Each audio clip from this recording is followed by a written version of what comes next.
कहाँ लगता है? जब दो वाक्य उनको हम जोड़ते हैं तो वहाँ लगाते हैं। एक बात तो हमने कह दी और दूसरी भी हमें उसमें ही जोड़नी है ना? तो वहाँ क्या लगेगा? अर्धविराम। ये उपविराम। ये कहाँ लगता है? जहाँ पे हमें ऐसे कोई सूची बनानी है, कोई लिस्ट बनानी है ना? वहाँ लगता है उपविराम। कैसे कैसे बनता है ये? क्या है इसमें? मैम दो बिंदी है ना? ऊपर एक नीचे। ये कौन सा चिन्ह है? उपविराम। उपविराम। ये है अल्प विराम। जहाँ हमने बात कही थोड़ा हम रुके, रुकने के बाद फिर हम आगे बात करते हैं। वहाँ मतलब बात हम अभी कर रहे हैं, पूरी नहीं, तो वहाँ हम लगाएंगे अल्प विराम। जैसे अभी मैंने आपको सुबह डिक्टेशन बोला था, वो बोला, उसके बाद फिर हमने वो लगा दी थे दूसरे वाले, है ना? तो वहाँ अल्प विराम लगेगा। ये पूर्ण विराम, जहाँ हमारी बात पूरी हो गई। जैसे कि कोई ऐसा वाक्य बोलो जो पूरा हो, जहाँ हम अल्प विराम लगा दें, वो पूर्ण विराम लगा दें। सॉरी, कोई ऐसा वाक्य बताओ, बताओ जीविका। हाँ, मैंने अपना काम पूरा कर लिया है, तो ये हमारा क्या हो गया? यहाँ पूर्ण विराम। अच्छा, ये है प्रश्नवाचक।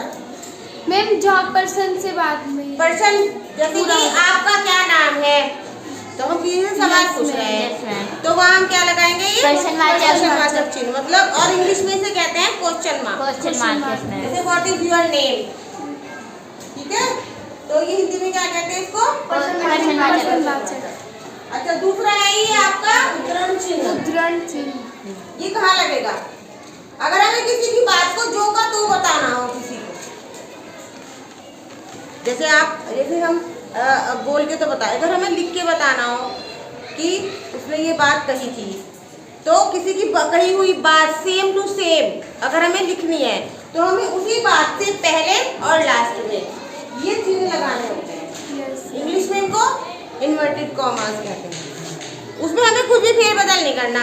जैसे आप किसी बच्चे के घर गए, तो वो बच्चा कहने लगा मैं आज बीमार हूँ, मैं आज स्कूल नहीं आऊँगी या आऊँगा, तो अगर आप उसकी बात लिख के बताओगे तो आप ये वाले चिन्ह का यूज करोगे। कि मुबशिरा ने कहा के बाद ये वाला लगाएंगे हम अल्पविराम, फिर लगाएंगे हम ये उद्धरण चिन्ह कि मैं आज स्कूल नहीं आऊँगी क्योंकि मैं बीमार हूँ। इसमें बोधक चिन्ह देखो, ये ऐसे ऐसे करके नीचे में डॉट होता है। जब हमें किसी चीज को हैरानी हो, किसी चीज की, जैसे कहते हैं वाह तुमने तो बहुत अच्छा काम किया, अरे वहाँ क्यों जा रहा, तो उससे पहले हम क्या लगाएंगे? ये वाला चिन्ह लगाएंगे। ये योजक चिन्ह होता है। जैसे कि हमें दो शब्दों को लिखना है, जैसे माता पिता, राजा रानी, तो उसके बीच में हम क्या लगाएंगे? योजक चिन्ह। ये योजक चिन्ह लगाते हैं ना?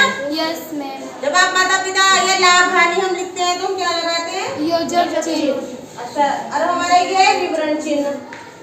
ये ऐसे लगता है, जैसे हम कोई बात अपनी बता रहे हैं, कोई लिस्ट बना रहे हैं, तो वहाँ से पहले हम ये लगाएंगे। और ये है कोष्टक, ब्रैकेट में अगर हमें कोई बात कहनी हो। कोष्टक तो आपने पढ़े होंगे, वैसे भी सवाल भी पढ़े होंगे।